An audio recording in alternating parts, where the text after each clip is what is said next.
आज आप लोगों को जो है मैं एक कहानी सुनाने जा रहा हूँ। आप में से बहुत लोग ऐसे हैं, बहुत बच्चे ऐसे हैं जिनको पढ़ने में मन नहीं लगता है, पढ़ते हो समझ में नहीं आती है, फिर चिढ़ जाते हो, है ना? या नहीं? मैं भी कभी कभी थक जाता हूँ आप लोगों से। इतना बताता हूँ, आखिर ये तुम लोग समझते क्यों नहीं हो? इस बात से मैं भी परेशान हूँ। इतनी सारी चीज़ें बताता हूँ, हर संभव प्रयास करता हूँ कि आप लोग को समझ में आए, आप लोग कुछ सीखें, लेकिन नहीं हो पाता। तो चलते हैं, इसी को लेकर के आज हम लोग एक कहानी सुनते हैं। आज हम लोग कहानी सुनेंगे, वरदराज की कहानी, सफलता की कहानी। किसकी कहानी सुनेंगे? वरदराज की कहानी, जिसको हम लोग सफलता की कहानी भी कहेंगे। ठीक। बहुत समय पहले की बात है, बहुत समय पहले की बात है। एक वरदराज नाम का एक लड़का था। वरदराज नाम का एक लड़का था। ठीक। वो जब थोड़ा सा बड़ा हुआ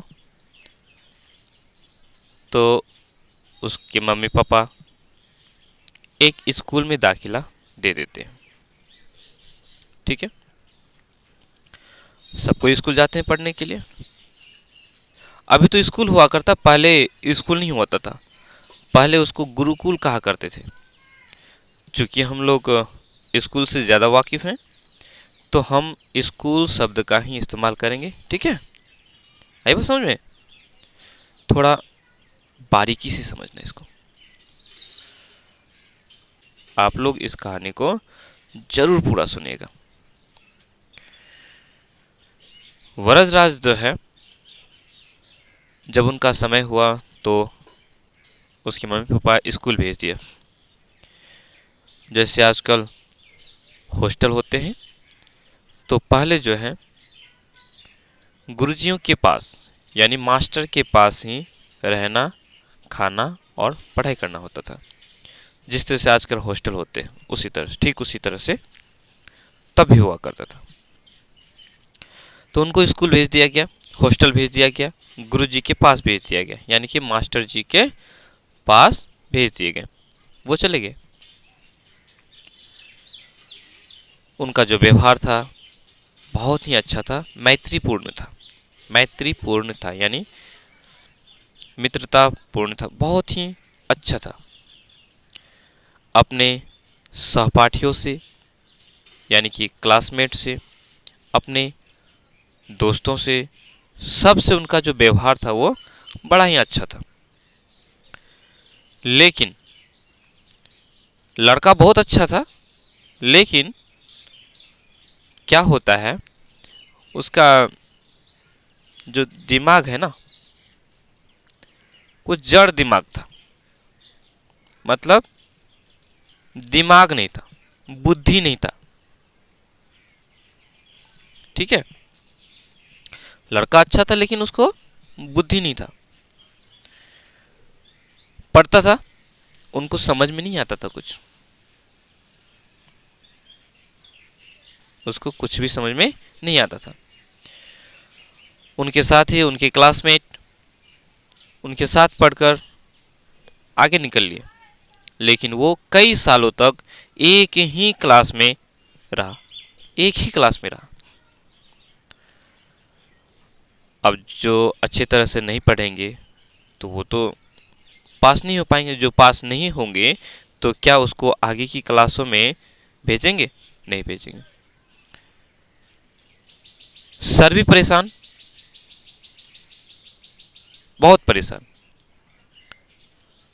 सर हर तरह से उनको समझाने का, सिखाने का प्रयास क्या करते थे, यहाँ तक कि उसको सबसे आगे वाली पंक्ति में यानी कि क्लास में सबसे आगे वाले बेंच में उसको बैठा करके समझाते थे, बताते थे, विशेष ध्यान देते थे उसके ऊपर, लेकिन कोई फायदा नहीं होता था।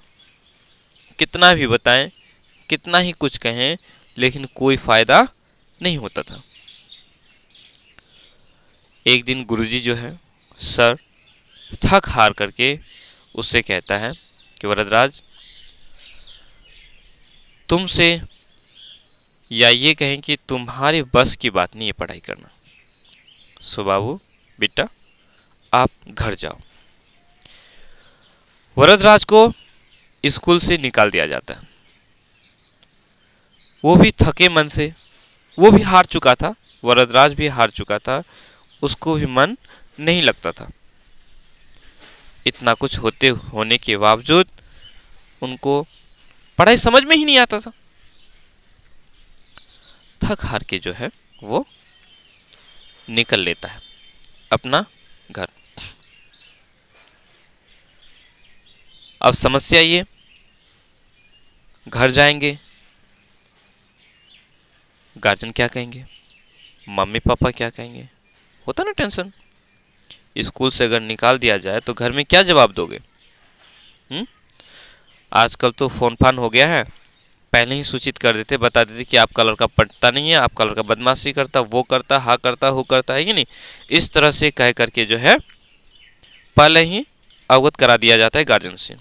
पहले ये फोन नहीं हुआ करता था, ठीक है। तो उनको निकाल दिया गया। वरदराज अपने सामानों को लेकर के निकल पड़ते हैं अपने घर की ओर। कहाँ? अपने घर की ओर निकल पड़ते हैं। कड़ाके की धूप पड़ती है, कुछ दूरी सफर कर लेते हैं वो, उन्हें जोड़ों की प्यास लगती है। जाहिर सी बात है, गर्मी का मौसम होगा, धूप पड़ेगी, तो आप क्या खोजोगे? पानी का जुगाड़ देखोगे कि नहीं, कि कहाँ पानी है कहाँ नहीं है। मारे प्यास का उसका जी सूखने लगा, प्राण निकलने को हो गए। इधर उधर देखते क्या देखा उसने कि सामने एक कुआं है। कुआं समझते हो? नहीं, कुआं वो पहले जो है ना कुआं हुआ करता था जिससे पानी निकाल करके पिया करते थे। आजकल तो नहीं है कुआं, वो बड़ा सा खोद के जो है ना गड्ढा, उसमें ईंट, बड़े बड़े ईंट का ये बनाया जाता था। कैसे समझाएंगे? अच्छा स्क्रीन में देखिएगा, दिखा देंगे कुआं। आप देख पा रहे होंगे स्क्रीन में कुआं कैसा हुआ करता था। तो कुआं देखा, उस कुएं में पहले तो उन्होंने पानी पिया और प्यास बुझाया। उसके बाद उसका नजर पड़ा, उसने क्या देखा कि कुआं तो होता है पत्थर का या ईंट का होता है। उस कुआं के पटरी में जो है ना ये निशान लगा हुआ है। किससे निशान लगा हुआ है? तो रस्सी से। कुआं होता था, कुआं से पानी निकालने के बाल्टी से पानी निकालने के लिए रस्सी से निकालते थे। बाल्टी को रस्सी से बांध देते थे और कुआं में डाल देते थे, एक छोर को पकड़ के रख लेते थे, ठीक है। पकड़ने के बाद पानी निकालने के समय में इस तरह से हम लोग जो निकालेंगे तो उस पटरी में, अब ये मेरा कुएं का पटरी है, पानी निकालना है ना, इस ओर पानी है, तो हम इधर से खींचेंगे, ऐसे खींचेंगे तो इसमें दाग तो लगेगा, जाहिर सी बात है। तो क्या हुआ, उस पटरी में निशान लगा हुआ था। उसके निशान को देखने से उनके दिमाग में कुछ हलचल होने लगी, चिंतन करने लगा। वो वहां सोच रहा है कि एक रस्सी कितना कोमल होता है। रस्सी ईंट या पत्थर के मुकाबले रस्सी क्या ही मजबूत होता है? नहीं होता है कोई खास। तो कहता है ये कोमल रस्सी, ये रस्सी, नाजुक सा रस्सी बार बार घिस के जो है इस पत्थर पर निशान बना दिया। मैं तो इंसान हूं, क्या मैं यदि कोशिश करूं, बार बार अभ्यास करूं, क्या मैं नहीं समझ सकता? तो इस पर एक पंक्ति है, कहते हैं करत करत अभ्यास ते जरमती होत सुजान। करत करत अभ्यास ते जरमती होत सुजान। करत करत अभ्यास ते, कहते बार बार अभ्यास करने से, जड़मति, जड़मति, मति कहते हैं बुद्धि को, दिमाग को, जड़ कहते हैं जिसमें जिसमें जान ही ना हो कुछ उसको, या यूं के जड़मति मतलब बुद्धिहीन, जिसके पास बुद्धि ना हो, दिमाग ना हो। ठीक है, जड़मति होत सुजान, सुजान मतलब बुद्धिमान हो सकता है। बार बार अभ्यास करने से बुद्धिहीन भी क्या हो सकते हैं? बुद्धिमान बन जाते हैं। और रसरी आवत जात ते सिल पर पड़त निशान। रसरी आवत जात ते सिल पर पड़त निशान। रसरी, रस्सी, आवत जात बार बार रगर होने से, सिल, सिल कहते पत्थर को, सिल पर पड़त निशान यानी पत्थर में भी निशान लग जाते हैं। क्या कह रहा पंक्ति? करत करत अभ्यास ते जड़मति होत सुजान और रसरी आवत जात ते सिल पर पड़त निशान। कितना अच्छा पंक्ति है। बार बार बार बार अगर हम लोग प्रैक्टिस करेंगे, अभ्यास करेंगे, तो इससे क्या होगा? कहते हैं जड़मति होत सुजान यानी बुद्धिहीन भी बुद्धिमान हो जाते हैं। समझ में आई बात? रसरी आवत जाते सिल पर पड़त निशान, वो नाजुक रस्सी, कोमल रस्सी के घिसने से पत्थर भी पत्थर पर निशान हो जाते हैं। ठीक है, तो इसको समझकर वरदराज ने प्रण किया वापस मुड़ने को। उसने सोचा नहीं, अब मुझे और अधिक मेहनत करना है, ज्यादा अभ्यास करना है, प्रैक्टिस करना है, अब मैं करके दिखाऊंगा।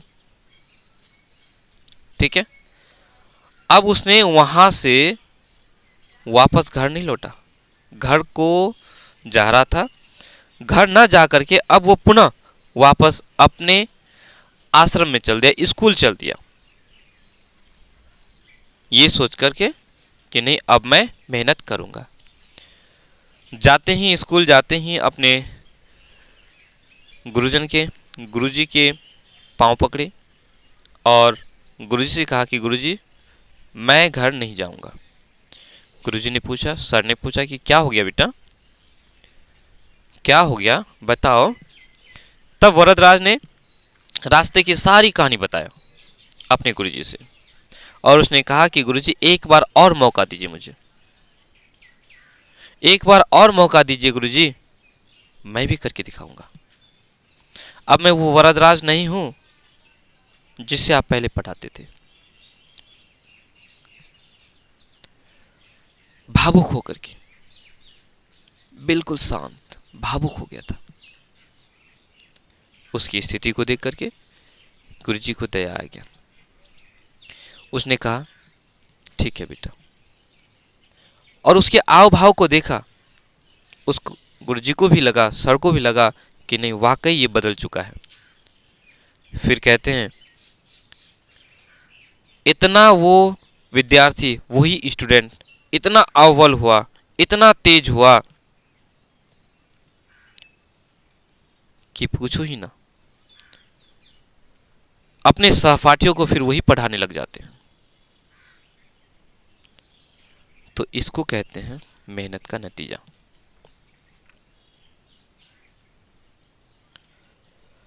इसी तरह से आप लोगों को भी प्रैक्टिस करनी चाहिए। बहुत से बच्चे कहते हैं सर याद नहीं रहता, खूब पढ़ते हैं याद नहीं होता। इसके लिए एक एक अलग से वीडियो बनाऊंगा, फिर आप लोगों से मैं ये साझा करूंगा कि किस तरह से याद होती हैं, याद करने के बावजूद हम लोग क्यों भूल जाते हैं, क्या कारण है। अगर आपको याद भी है और जब एग्ज़ाम देने जाते हैं तो आप वहाँ आपको याद रहते हुए भी आप लोग नहीं लिख सकते। खुद मेरे साथ ये घटना घटी है, मैं खुद इसका एक शिकार हूँ। इसके लिए मैं आप लोगों के लिए अलग से एक वीडियो बनाऊंगा, फिर उसमें हम लोग साझा करेंगे कि किस तरह से आप सक्सेस हो सकते हैं और किस तरह से आप याद रख सकते हैं चीज़ों को, कैसे वो क्या क्या स्टेप करनी है, ये सारी चीज़ों का डिस्कशन हम लोग अगले वीडियो में करेंगे। तो तब तक के लिए